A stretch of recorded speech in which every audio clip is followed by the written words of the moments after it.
très récemment, je me suis fait opérer des dents de sagesse. Mais pour moi, ça a été une opération qui a été radicale pour le restant de ma vie. Oui, parce que entre l'opération et ma vie, il y a eu deux changements. Premièrement, ce moment où je respirais la joie de vivre juste avant de me faire opérer.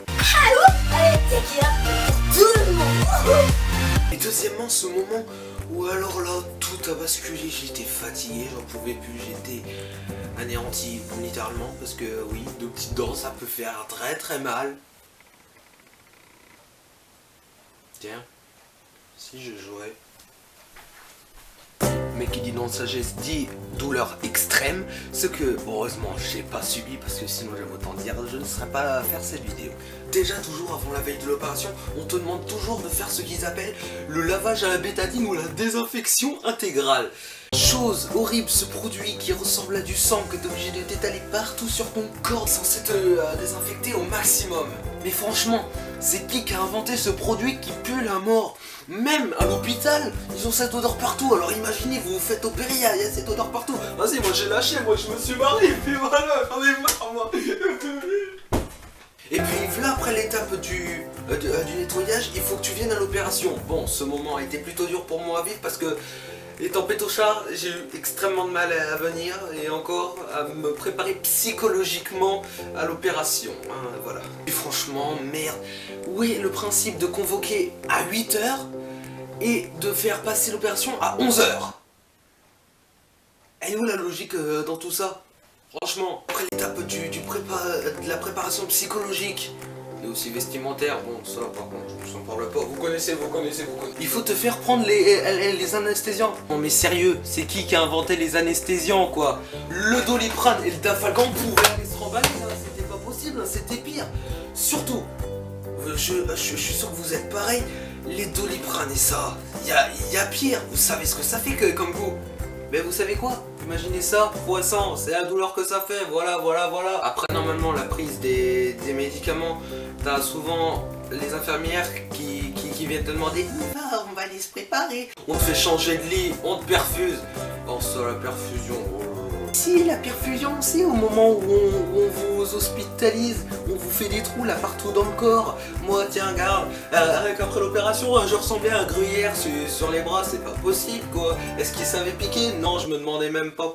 Et après être préparé mentalement, physiquement, les médicaments et le déplacement, les perfusions, normalement voilà l'étape où on t'opère. Bon, j'ai pas de souvenir de l'opération, ou du moins j'en ai plus assez. Mais franchement, ça a été l'expérience la plus belle de ma vie parce qu'au moment de l'opération, on te fait prendre un masque d'oxygène qui sent la menthe.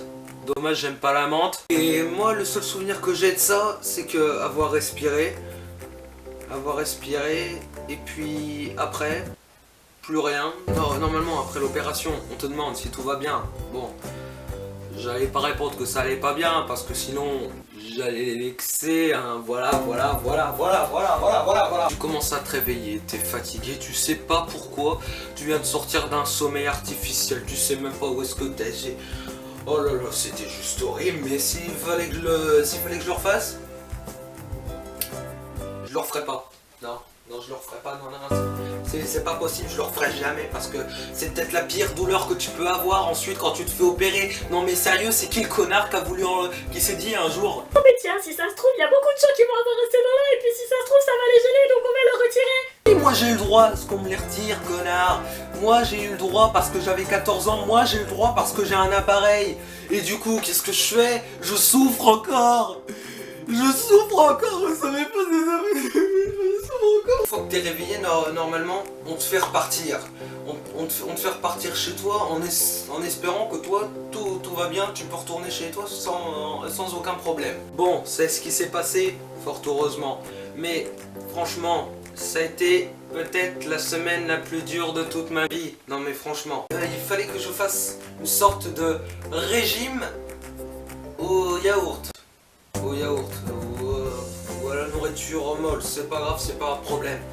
Mais ça a été la semaine la plus longue de toute ma vie parce que moi, étant une grosse bouffe, je suis extrêmement lourd, donc je mange beaucoup.